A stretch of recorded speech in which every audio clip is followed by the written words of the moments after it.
今回は、デュエマの漫画に登場した7人のデュエルマスターについて解説します。デュエルマスターとは、デュエルを極めし者のことで、凄まじく強いデュエリストのことです。元は八重猿一人だったのですが、死の直前にデュエルマスターの証を7つに分け、世界中の7人の子供に託しました。その託された7人を紹介していきますね。ちなみに漫画ベースで話していきます。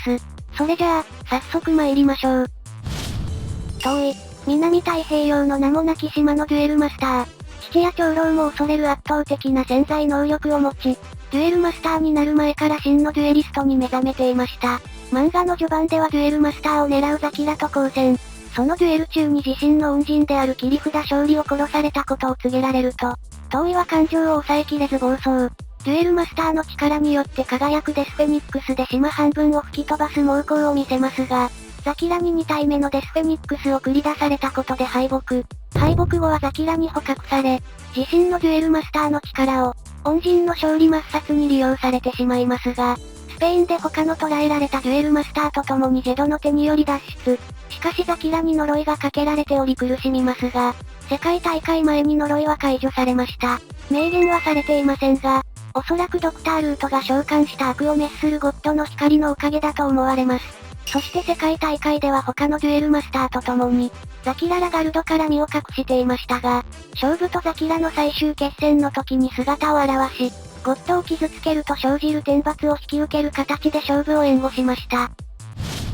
エスメラルダ、年齢不詳のスペインのデュエルマスター。もともとは読書とデュエルが好きな普通の女の子でしたが、デュエルマスターになったことでガルドから狙われるようになり、その影響で両親を殺され足首を切断されてしまいますが、そこに切り札勝利が現れ死角から彼女を救ったのでした。白鵬に次ぐ悲惨な目に遭っている彼女ですが、以降はスペインのとある場所で保護されており、修行のためにそこへ訪れた勝利の息子、勝負と出会うことになりました。舞台は変わってエジプトの地で、勝利から教わったことを勝負へと教えていくうちに、やがて勝負に心惹かれるようになっていきます。しかしそのエジプトでデュエルマスターである自身を狙いザキラが登場。勝利を死に追いやったザキラへの恨みを抑えきれず、エスメラルダはザキラとデュエルします。その際、頭のうんことメガネを外し素顔を見せるのですが、なんとエスメラルダは作中屈指の美少女だったのでした。そしてエスメラルダはデュエルマスターの力を遺憾なく発揮。破壊を防ぐミハイルとブロッカーで時間を稼ぎながらシールドを増やし、ザ・ユニバースゲートを発動。勝利から教わったデュエルを愛し信じることを胸に、勝負のスリリング3と共に奇跡を信じた結果、めくったカード3枚は全てフェニックス。驚異の追加3ターン獲得に成功しました。その3ターンでエスメラルダは自身のシールドを14枚に増やし、さらにユニバースのエクストラウィン達成目前まで進めますが、返しのザキラはアポロヌスドラゲリオンを召喚し、ワールドブレイクで14枚のシールドを全て撃破。エスメラルダのシールドにはホーリースパークがありましたが、場には攻撃可能な100発人形マグナムがおり、発動するとユニバースを破壊しなければならない状況だったため、勝ち筋を失ったエスメラルダは投了。デュエルマスターになってから散々な目に遭ってきたエスメラルダが、ついにこの日ガルドに捕まる。しかし勝負の存在が恐怖と不安を安心に変え、勝負の助けを信じながら、マグナムのダイレクトアタックで敗北しました。その後は遠いと同じでジェイドに助けられ、呪いが解除されて世界大会となり、愛する勝負とザキラの最終決戦を援護しました。そして最終決戦終了後は、ドクター・ルートから自分で歩けるように義足を作ってもらっていましたが、モデルのような長い義足は低身長な彼女に合っておらず、不気味な姿となっていました。そして旅立ちの際に、なかなか見送りに来ない勝負にやきもきしていましたが、出発直前に会うことができ、そこでデュエリストとしてのつながりを再確認した彼女は帰国したのでした。ちなみにフェニックスライフというカードに、成長したエスメラルダが描かれており、ドクター・ルートの義足が似合う超絶美女になっていました。さらにフレーバーテキストにはこんな素敵なことも書かれていました。尊い。ホルス、ナイル川のほとりに住むエジプトのデュエルマスター。ザキラたちによって両親を殺されたことにより、大人がいない子供たちだけの貧しい村に、親友のジェドと共に住んでいました。そして貧しさから逃れるため、カードを持つ者だけが入れる楽園へ訪れますが、そこはガルドのメンバーテンテイトとの城だったのでした。楽園を餌に子供たちを誘うのですが、そこはデュエルマスターを選別するための城であり、ダメだった者は労働を課せられる地獄。そこでホルスはジェドとデュエルすることになりました。自尊心の低さからそれまでデュエルしたことがなかったホルスでしたが、トトから与えられたデッキに触れた瞬間、デュエルマスターに覚醒。心の中に抑えていたジェドへの怒りなどの感情が爆発しました。そしてジェドのプルートデスブリンガーに対抗する形で、ヴィーナスラセイントマザーを召喚。さらに新緑の魔法陣でホーリースパークを仕込むことでジェドに勝利。ダイレクトアタック直前にまたもジェドに怒りをぶつけるも、カードを離して元に戻ったホルスはジェドと和解。しかし直後にザキラの UFO に捕まってしまいました。以降はトウイとエスメラルダと同じで、ジェドに救われ世界大会となります。サザンクロス。顔に十字の傷があり防寒着を着た白熊のデュエルマスター。こいつはちょっと特殊で、実は南極のデュエルマスターには、スカイという人物がいたのですが、原作では登場時点ですでに死亡していました。サザンクロスは、スカイからデュエルマスターの証を託された熊だったのです。スカイはガルドから逃れるため、南極探検隊に紛れて逃げてきました。その際にスカイは日記を書き残しており、そこにはサザンクロスの名前とデュエルマスターになった経緯、そして追ってから徐々に追い詰められ、自身のデュエルマスターの証をサザンクロスに託し、その後消息不明となったことが分かりました。おそらくガルドの追って、イエスマンに敗北したものと思われます。スカイは最強の闇使いと呼ばれており、原作ではその噂を頼りに国城が南極へ訪れました。物語はここから始まります。国城が来た時点でサザンクロスがデュエルマスターでした。サザンクロスはなぜか国城に懐いており、スカイを思い出して悲しみの方向を上げたりしていましたね。スカイが書き残した日記から全てを知った国城と同行していたナックは、サザンクロスのこれらの行動を仇を討ってほしいと解釈。国城は南極にてイエスマンと交戦したのでした。しかしイエスマンの圧倒的な力に敗北した国城。ただダイレクトアタックの際にサザンクロスが国城をかばい、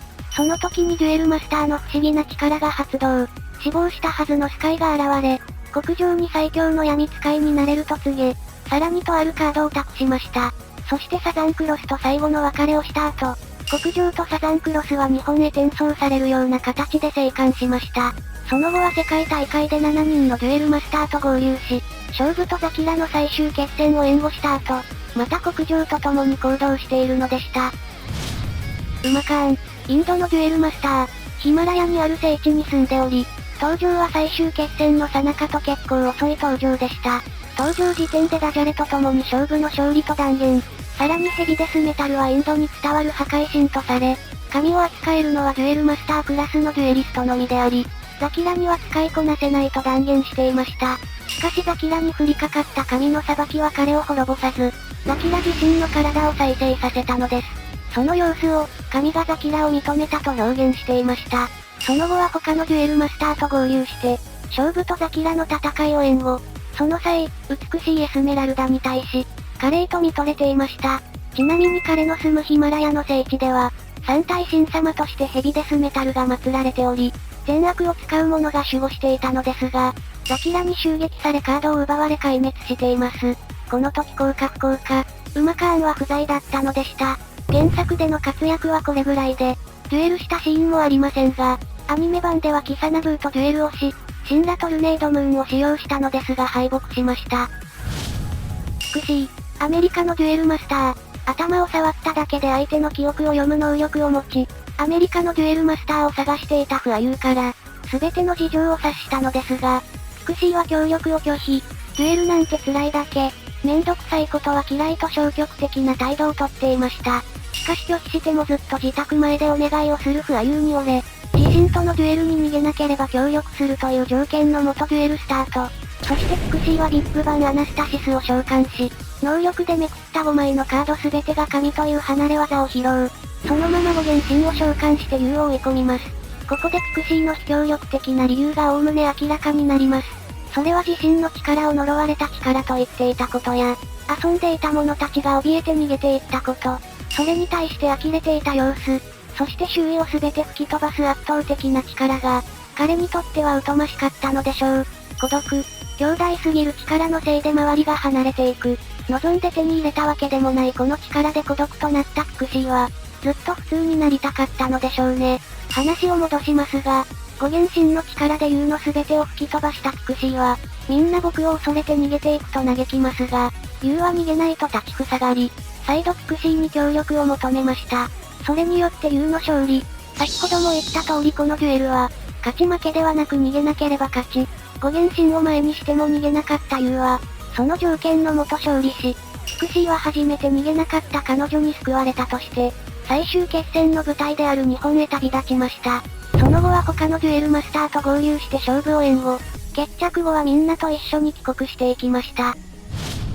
ジョージ、日本のデュエルマスター、本名は鎌本ジョージであり、れっきとした日本人なのですが、なんと初登場時の年齢は1歳と10ヶ月。ドクタールートの一番弟子として初期から登場していたのですが、勝負とザキラの最終決戦の時に再登場した時、実は日本のデュエルマスターだったことが判明。生後間もなくのくせに直立して流暢な日本語を話していたのは、ギャグでもなんでもなく、デュエルマスターの力があったからだったのです。彼はデュエルマスターであったため、例に漏れず幼い頃からガルドに追われており、ジョージを捨てた両親も後にガルドに殺されています。そんなジョージの生い立ちとしては、捨てられていたところをキャサリンという女性に拾われ、ガルドに追われながらも懸命に育てられました。その際、ジョージはデュエルマスターの証を持ったままであり、まだ覚醒はしていません。しかしついにガルドに追い込まれたキャサリンとジョージ。その際にジョージはデュエルマスターの証を飲み込み覚醒。生後10ヶ月で生死をかけた初デュエルがスタート。デュエルマスターとして覚醒したジョージの強さは本物であり、ガルドのメンバーを追い込みますが、相手はウルトラミラクルスピーを召喚。じゃんけんで効果が変わるこのカードにより、生まれてから捨てられ、両親を殺され、ことごとく運がないジョージに運ゲーを仕掛けますが、ジョージは、捨て子であり厄介な問題を抱えた自身を懸命に育ててくれた。世界一のママンに出会えた自身の運が誰よりも幸運であると宣言し、じゃんけんとデュエルに勝利しました。ここは作中屈指の感動場面です。窮地を脱したジョージとキャサリンだったのですが、すでに重傷を負っていたキャサリン。するとそこに現れたドクタールートから、ジョージと共にいる限りキャサリンにも危険が及ぶと諭され、愛する母の元を離れる決断をしました。これがジョージの過去となります。で、勝負とザキラの最終決戦では同じで、他のデュエルマスターと合流し勝負を援護。その後は日本に残っているため、キャサリンの元へ会いに行ったわけではないのでしょうが、アニメでは世界大会の予選でジョージの様子を見に来ており、ジョージやドクタールートと再会を果たしています。以上が7人のデュエルマスターの解説となります。いかがだったでしょうか？小学生向けの漫画とはいえ、今読み返してもめちゃめちゃ面白い漫画だと思います。皆さんもよかったら読んでみてください。思い出などはコメントから教えてくださいね。ここまでご視聴いただきありがとうございました。よかったらチャンネル登録や高評価で応援よろしくお願いします。